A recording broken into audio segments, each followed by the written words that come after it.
শিবরাত্রির ব্রত এবং পূজা কিভাবে করব এই নিয়ে আজকের ভিডিও।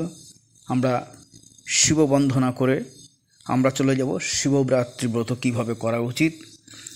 আগে বাবার শিব বন্ধনায় আসি। ওং বন্দে দেব উমাপতিং সুরগুরুং বন্দে জগৎকারণং বন্দে পন্নগভূষণং মৃগোধরং বন্দে পশুনাং পতিং বন্দে সূর্যশশাঙ্কবহ্নিনয়নং বন্দে মুকুন্দপ্রিয়ং বন্দে ভক্তজনাশ্রয়ঞ্চ বরদং বন্দে শিবং শঙ্করম। হে সপ্রকাশ উমাপতি, তুমি দেবতাদেরও গুরু, তোমাকে বন্দনা করি। সর্পভূষণ মৃগধরকে বন্দনা করি। হে পশুপতি, তুমি চন্দ্র সূর্য ও বহ্নিরূপ ত্রিনয়নধারী এবং মুকুন্দ প্রিয়, তোমাকে বন্দনা করি। ভক্তজনের আশ্রয় বরদাতা হে মঙ্গলময় মহাদেব, তোমাকে বন্দনা করি। বাবাকে স্মরণ করে শিবরাত্রিতে ব্রততে প্রথমেই চলে যাব। প্রথম সকালবেলা প্রাতঃস্নান করে নিতে হবে। সকালে গঙ্গায় যে যার মতন সুবিধা অনুযায়ী স্নান করে নিতে হবে এবং সন্ধ্যের সময় বা সকালেই সংকল্প করা উচিত, কারণ সেই দিনটা শুধু বাবার উদ্দেশ্যে, বাবার মনন এবং বাবার পূজার উদ্দেশ্যে বাবাকে ভজনা করা, বাবাকে স্মরণ করা, বাবাকে মনন করাটাই হলো শিবরাত্রির মেন জিনিস। তাই সকালবেলা স্নান করে এসে বাবার কাছে সংকল্প করতে হবে এবং সেই সংকল্পে কি বলা হচ্ছে সংকল্পের যে নিয়ম সেটা হচ্ছে বলতে হবে ওং সূর্য সম যম কাল সন্ধ্যা ভূত নহক্ষপা পবন দিক্পতির ভূমিরাকাশং কচরামরা ব্রহ্মং শাসনমস্তয় কল্পধীমহি সন্নিধিং। এটা মানে হলো সূর্য চন্দ্র যম কাল মানে অখণ্ড সময়, উভয় সন্ধ্যাকাল সকাল এবং সাহান্য, পঞ্চভূত ক্ষিতীয়প তেজ মরুদ্বম এগুলো এবং দিন রাত্রি, দিকপাল পবন বায়ুকোণ, এই যে ভূমি আকাশ, শূন্য মার্গে যারা বিচরণ করে যে দেবতারা এবং ব্রহ্মার আদেশ পালন করে আমি এই কার্যে উপস্থিত হচ্ছি, এটা সাক্ষী স্বরূপ মন্ত্র। মানে আমি সকলকে সাক্ষী রেখে এই যে সময় যম কাল সূর্য চন্দ্র সকাল সন্ধে অগ্নি আকাশ বায়ু, এই যে প্রকৃতির সমস্ত সবাইকে সাক্ষীরূপে আমি এখানে বাবার কাছে উপস্থিত হয়েছি এই শুভ কাজটা করার জন্য সবাইকে সাক্ষী রেখে বলা হলো। এবারে এটা না বললেও হবে, নিয়ম শাস্ত্রের নিয়ম অনুযায়ী এবারে যেটা সংকল্প করে বলতে হবে ওং বিষ্ণুরোম তৎসৎ অদ্য ফাল্গুন মাসে, এবারে 13 তারিখ 13ই ফাল্গুন পড়েছে, অর্থাৎ বলতে হবে অদ্য ফাল্গুন মাসে কৃষ্ণ পক্ষে, বলতে হবে ত্রয়োদশ তিথৌ, কারণ এবারে ত্রয়োদশীতে পড়েছে, পরের দিন চতুর্দশী, ত্রয়োদশী তিথৌ নিজের গোত্র বলতে হবে, যে যার গোত্র সেটা গোত্র বলুন, বলার পরে বলুন নাম আপনার অমুক নাম, অর্থাৎ নাম বলুন, নাম বলার পরে বলতে হবে শিব দুর্গা প্রীতিকাম শিবরাত্রি ব্রতমহং করিষ্যে। মানে বলা হলো হে প্রভু, আমি এই মহাফলপ্রদ শিবরাত্রির ব্রত করব। হে জগদীশ্বর,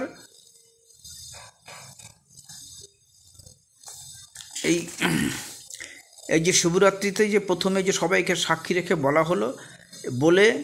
বলা হলো নির্দিষ্ট মাস, নির্দিষ্ট সময়, নির্দিষ্ট দিন উল্লেখ করে আমার এই গোত্র এই নাম বলে আমি তোমার মানে শিব এবং দুর্গা তোমাদের দুজনের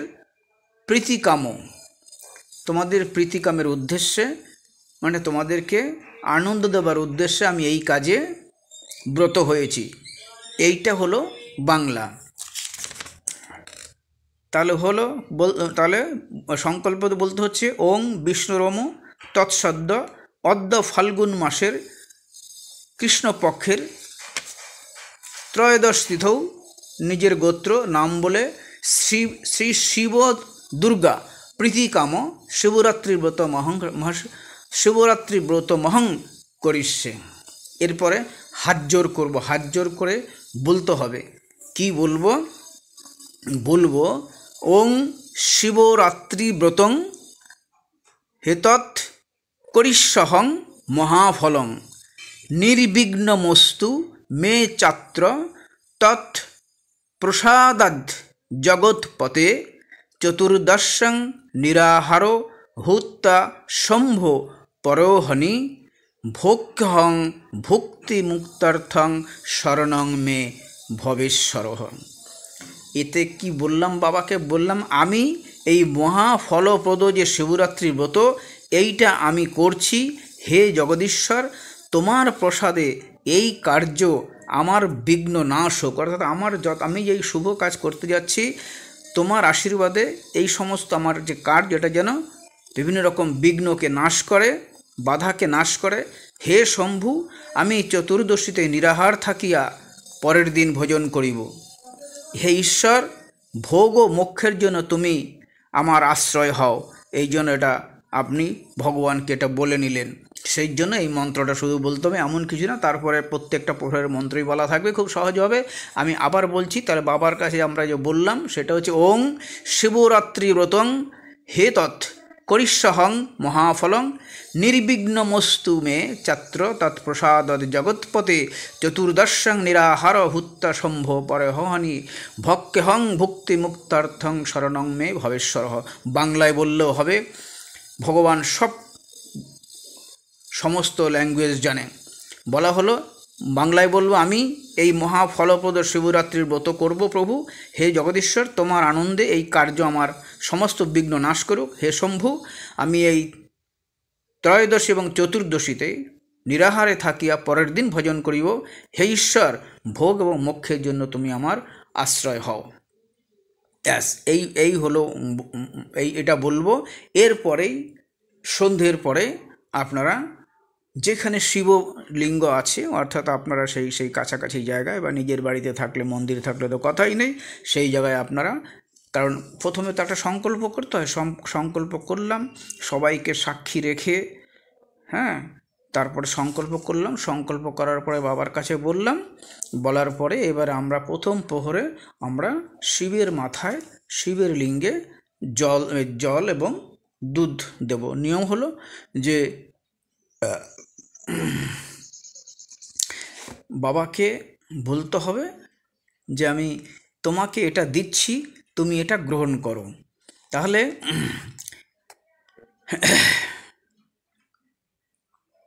আগে আমরা প্রথমে দুধ দ্বারা স্নান করতে হয়। প্রথমে আমরা বলবো, তাহলে প্রথম প্রহরে দুধ দিয়ে স্নান করার সময় যে মন্ত্র সেটা বলবো, ইদং স্নানীয় দুগ্ধং, ইদং স্নানীয় দুগ্ধং ওং হৌং ঈশানায় নমঃ।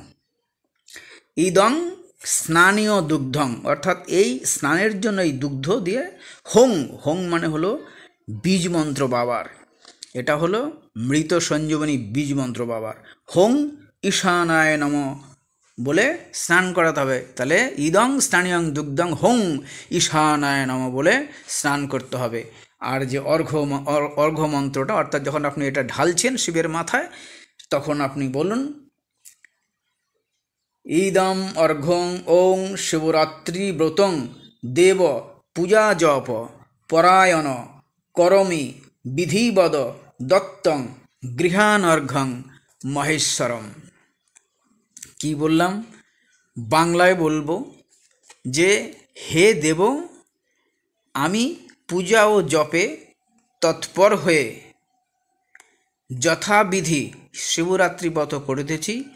হে মহেশ্বর, আমার এই প্রদত্ত অর্ঘ্য, অর্থাৎ আমি যে তোমার স্নানের জন্য যে দুগ্ধ দিয়ে তোমাকে স্নান করেছি, তুমি এই অর্ঘ্যটা গ্রহণ করো। এটা বাংলায় বললেও হবে, এটাই সিস্টেম। সংস্কৃতিতে এটাই বলা আছে যে ওং শিবরাত্রি ব্রতং দেব পূজা জপ পরায়ণ করমি বিধিবদ্ধত গৃহানর্ঘ্যং মহেশ্বরম। অর্থাৎ হে মহেশ্বর, আমি যথাবিধ নিয়মে তোমাকে পূজা এবং জপে আমি তোমার কাছে হাজির হয়েছি এবং হে মহেশ্বর, আমি যে তোমাকে অর্ঘ্য দান করছি, তুমি সেটা গ্রহণ করো। হয়ে গেল। এবারে দ্বিতীয় প্রহরে দধি দিয়ে স্নান করতে হয়। দ্বিতীয় প্রহরে যখন দধি দিয়ে স্নান করব, তখন এর মন্ত্র হলো, দ্বিতীয় প্রহরে মন্ত্র হলো দধি দিয়ে একই রকমভাবে বলতে হবে, ইদং স্নানীয় দধি ওং হোং অঘোরায় নম বলিয়া স্নান করাতে হবে। অঘোর, শিব বাবাকে অঘোর নামে স্নান করাতে হবে। বলতে হবে, আমরা তাহলে কি বললাম, দধি নেব স্নানের জন্য, দই নিয়ে কি বলবো, ইদং মানে এই, স্নানীয় দধি মানে স্নান করার জন্য এই দুধ, ওং হোং, হোং হচ্ছে বীজ মন্ত্র বাবার, ওং হোং অঘোরায় নম বলবো, বলে মন্ত্র বলবো, ইদম অর্ঘং ওং নম শিবায় শান্তায় সর্বপাপ হরায় চ শিবরাত্রৌ দধম অর্ঘং প্রসীদ সহ। বাংলায় হলো যে তুমি মঙ্গল রূপ, তুমি শান্তি মূর্তি, ওই যে বলা হলো নম শিবায় শান্তায়, তুমি মঙ্গল স্বরূপ, তুমি শান্ত মূর্তি এবং তুমি সর্বপাপহারী, তোমাকে বাবা প্রণাম করি, তুমি প্রসন্ন হও। শিবরাত্রিতে এই যে অর্ঘ্য তোমাকে দিচ্ছি, উমার সহিত তুমি প্রসন্ন হও, অর্থাৎ মা পার্বতীর সহিত তুমি প্রসন্ন হও, আমার আনন্দ হও, আনন্দ ভোগ করো। এটা বাংলায় বললেও হবে, সিস্টেম সংস্কৃতে বলা আছে, তাই এর মানে তাই বলো। তাহলে আমরা দধি দিয়ে যখন বলছি, তখন বলছি ইদং স্নানীয় দধি ওং হোং অঘোরায় নম বলে বলবো, ওং নম শিবায় শান্তায় সর্বপাপ হরায় চ শিবরাত্রৌ দধামর্ঘং প্রসীদ উমায়া সহ। অর্থাৎ হে মঙ্গল রূপ, হে তুমি শান্তমূর্তি প্রভু, তুমি সর্বপাপহারী, তোমাকে প্রণাম করছি, তুমি প্রসন্ন হও। শিবরাত্রিতে এই অর্ঘ্য যে তোমাকে আমি দিচ্ছি, তুমি মা উমার সহিত তুমি মা প্রসন্ন হয়ে এটা বাবা তুমি প্রসন্ন হয়ে গ্রহণ করো। ব্যাস হয়ে গেল দ্বিতীয় প্রহর। তৃতীয় প্রহরে আমরা যে দেব, তখন ঘি দিয়ে দেব। সহজ একই রকমভাবে মন্ত্র বলবো। তৃতীয় প্রহরের মন্ত্র, ঘৃত দিয়ে ইদং মানে এই, স্নানীয় ঘৃতং মানে স্নানের জন্য এই ঘৃত, ওং হোং বামদেবায় নমঃ। তৃতীয় প্রহরে বাবাকে বামদেব হিসাবে বলছি, কিন্তু মন্ত্র বীজ মন্ত্র একই থাকবে, হোং মহামৃত্যুঞ্জয় মন্ত্র হোং। তৃতীয় প্রহরে ঘৃত দ্বারা ইদং স্নানীয় ঘৃতং ওং হোং বামদেবায় নমঃ বলবো। ঘৃত যখন দিচ্ছি এটা বলবো, বলে হাত জোর করে বলবো, ওং দুঃখ দারিদ্র শোকেন দগ্ধহং পার্বতীশ্বর শিবরাত্রৌ দধামর্ঘম মুমাকান্ত গৃহানমে। এই যে তৃতীয় প্রহরে যে আমরা ঘৃত দিয়ে বললাম যে ইদং স্নানীয় ঘৃতং হোং বামদেবায় নমঃ, ইদম অর্ঘং ওং দুঃখ দারিদ্র শোকেন দুগ্ধং অহং পার্বতীশ্বর শিবরাত্র দধাম অর্ঘম উমাকান্ত গৃহানমে। মানে কি, বাংলায় বললেও হবে, নমস্কার হাত জোর করে যে নমস্কার করে বলতে হবে, হে পার্বতী পতে, আমি দুঃখ দারিদ্র ও শোকে সন্তপ্ত হয়ে এই শিবরাত্রিতে অর্ঘ্য দিতেছি। হে উমাকান্ত, তুমি আমার অর্ঘ্য গ্রহণ করো। তাহলে বাবাকে বলা হলো যে হে পার্বতী পতে মানে পার্বতীর স্বামী, হে বাবা, আমি কিন্তু অনেক দুঃখ এবং দারিদ্র এবং শোক আমার মধ্যে রয়েছে, সেই সমস্ত শোকে সন্তপ্ত হয়ে তোমার এই শিবরাত্রিতে আমি এই অর্ঘ্য দিচ্ছি, তুমি কিন্তু এটা মা উমার সঙ্গে অর্থাৎ পার্বতীর সঙ্গে এটা সন্তুষ্ট হয়ে তুমি গ্রহণ করো। এটা বাবাকে বলছি, সবই মনের শান্তি এবং বাবাকে আরতি নিয়ে সেইভাবে দান করতে হবে। তখন মনের অবস্থা পূর্ণভাবে যেন বাবার উপরই থাকে, মন যেন কোনো কিছু যেন মনের মধ্যে না আসে, তাহলেই আপনাদের সব থেকে সম্পূর্ণ কাজ সুন্দরভাবে সম্পূর্ণ হবে, সেই দিনটা সার্থক পাবে এবং আপনার মনের বাসনা পূর্ণ হবে। কোনো ধারণা, কোনো কাজ, কেউ ডাকাডাকি বা কোনো রকম মনের মধ্যে কিছু নিয়ে আসবেন না, শুধু সেই দিন শুধু বাবার উদ্দেশ্যেই সেটা হবে। আচ্ছা, হয়ে গেল। এবারে চতুর্থ প্রহর হলো মধু দিয়ে স্নান। চতুর্থ প্রহরে ওই একই রকমের মন্ত্র হবে। চতুর্থ প্রহরে যখন মধু দিয়ে আমরা স্নান করাবো তখন বলতে হবে ইদং স্নানীয় মধু, অর্থাৎ স্নান করার উদ্দেশ্যে এই মধু। ওং হোং সদ্যজাতায় নমঃ, অর্থাৎ বাবাকে এখানে সদ্যজাতায়, অর্থাৎ খুব ছোট শিশু যখন খুব ছোট অবস্থায় থাকে তখন তাকে সদ্যজাতায় বলা হয়। এখানে বাবাকে আমরা সেইভাবে কল্পনা করছি। চতুর্থ প্রহরে মধু দিয়ে স্নান করার সময় বলছি ইদং স্নানীয় মধু ওং হোং সদ্যজাতায় নম বলবো। বলে তো আমরা মধু দেবো এবং স্নানের জল দেবো। আমরা যেই মধু, দুধ বা ঘি যাই দিচ্ছি এ তো দেবই, দেওয়ার সঙ্গে সঙ্গে কিন্তু আমরা ডাবের জল বা গঙ্গার জল কিন্তু সঙ্গে দেবো, কারণ আমরা স্নান করাচ্ছি। আমরা তো মধু দিচ্ছি, মধু দিয়ে আবার জলও দিচ্ছি তার সঙ্গে। মন্ত্র বললাম, এবারে হাত জোর করে বলবো ওং ময়া কৃত্তান নেকানি পাপানি হর শঙ্কর শিবরাত্রৌ দধামর্ঘম মুমাকান্ত গৃহানমে।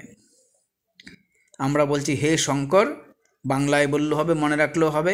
হে শঙ্কর, আমি অনেক পাপ করেছি, তুমি সেই সকল হরণ করে নাও। আমি শিবরাত্রিতে যে অর্ঘ্য দিচ্ছি, হে উমাকান্ত, হে পার্বতী প্রিয় শিব, তুমি আমার এই অর্ঘ্য গ্রহণ করো। তাহলে আমরা বাবার কাছে যখন মধু দিয়ে স্নান করালাম এবং হাত জোর করে বাবার কাছে বললাম যে হে শঙ্কর, আমি অনেক পাপ করেছি বাবা, তুমি সেই সকল সব হরণ করে নিও আমার এই পাপ। বুঝে হোক না বুঝে হোক পাপ করেছি, তুমি সেগুলোকে হরণ করে নাও। আমি এই শিবরাত্রিতে তোমার উদ্দেশ্যে যে অর্ঘ্য দিচ্ছি, তুমি এটা হে উমাকান্ত, হে পার্বতীর স্বামী, তুমি আমার এই অর্ঘ্য কিন্তু গ্রহণ করো আনন্দ সহকারে। এটা বাবাকে বলছি বাংলায়, এটা মনে মনে আপনাকে বললেও হবে। চতুর্থ প্রহরে তাহলে মধু দিয়ে স্নান করা হয়ে গেল।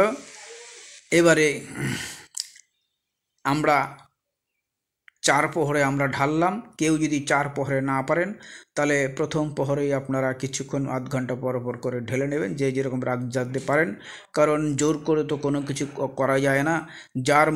যার মন সদা প্রভুতেই মগ্ন থাকবে, সে প্রভুর জন্য কিছুটা কঠিন শ্রম করতে পারবে, তিনি এইভাবে করবেন। আর যিনি পারবেন না তার ক্ষেত্রে আপনি পরপর আধ ঘন্টা পরপরই আপনি সবকটা স্নানের মন্ত্র বলে আপনি একটা প্রহরী করে নিতে পারেন। আমাদের শিব বাবার যে লিঙ্গ আছে, সেই শিব বাবার সেই শুভ লিঙ্গে আমরা সেখানে জলদান করা, স্নানের জন্য তাকে স্নান করালাম। এবারে আমরা বলবো যে আমরা যেই কাজটা করেছি এর জন্য নির্বিঘ্ন হয়, তার জন্য হাত জোর করে বাবার কাছে বলতে হয়। কি বলবো? বলবো ওং অবিঘ্নেন ব্রতং দেব তৎপ্রসাদৎ সমর্পিতং ক্ষমস্ব জগতাং নাথ ত্রৈলোক্যাধিপতি হর। এই 2 লাইনে কি বললাম?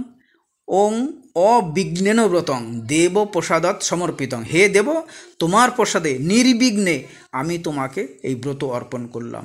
ক্ষমস্ব জগতাং নাথ ত্রৈলোক্যাধিপতি হর, হে জগতের নাথ, হে ত্রৈলোক্যের অধিপতি হর, আমায় তুমি ক্ষমা করো।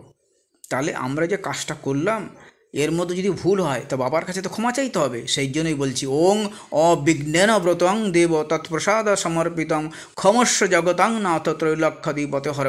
বাংলায় বললে হবে হে দেব, তোমার প্রসাদে নির্বিঘ্নে আমি তোমাকে এই ব্রত অর্পণ করলাম। হে জগন্নাথ, হে জগতের নাথ তুমি, হে ত্রৈলোক্যের অধিপতি, তুমি এটা আমাকে ক্ষমা করো। তারপরে আবার কি ক্ষমা চাইব? বলবো যে যৎ ময়া অদ্যকৃতং পুণ্যং তদ্রুবস্য নিবেদিতং তৎপ্রসাদৎ ময়া দেবব্রতম অদ্য সমর্পিতম। এই 2 লাইনে কি বললাম? বাংলায় আমি আজ যে পূর্ণকর্ম করেছি সেটা রুদ্রকে নিবেদন করলাম। হে দেব, তোমার প্রসাদে, তোমার সন্তুষ্টিতে আজ আমি ব্রত সমাপন করলাম। তাহলে এই দ্বিতীয় যে 2টো লাইন, সেই লাইনের বাংলা অর্থ এটা যে আমি আজ যে পুণ্যকর্ম করেছি সেটা রুদ্রকেই নিবেদন করলাম বাবাকে। হে দেব, তোমার আশীর্বাদে আজ আমি এই ব্রত সমাপন মানে শেষ করলাম, এটা বাবাকে বললাম। এরপরে আর দুটো লাইনে বাবাকে বলবো, কি বলবো?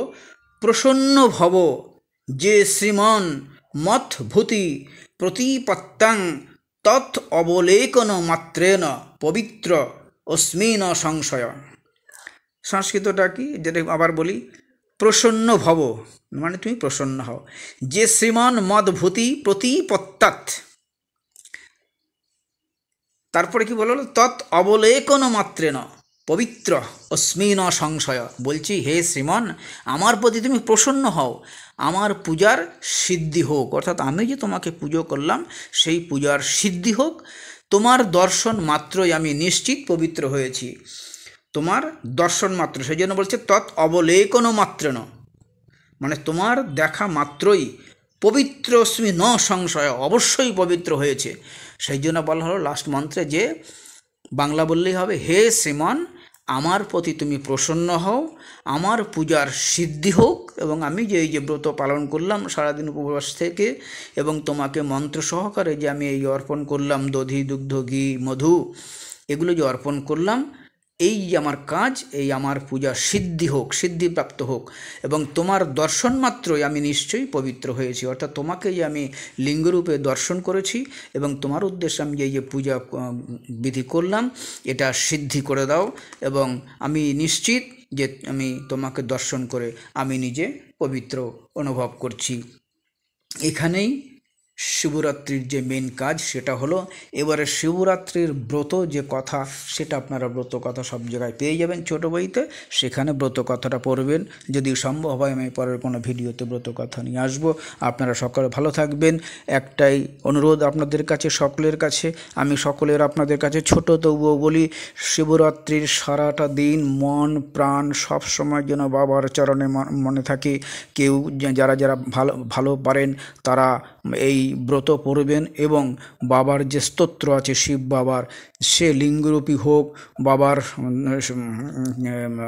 মূর্তিরূপ হোক, যে কোনো স্তোত্র হোক পাঠ করবেন।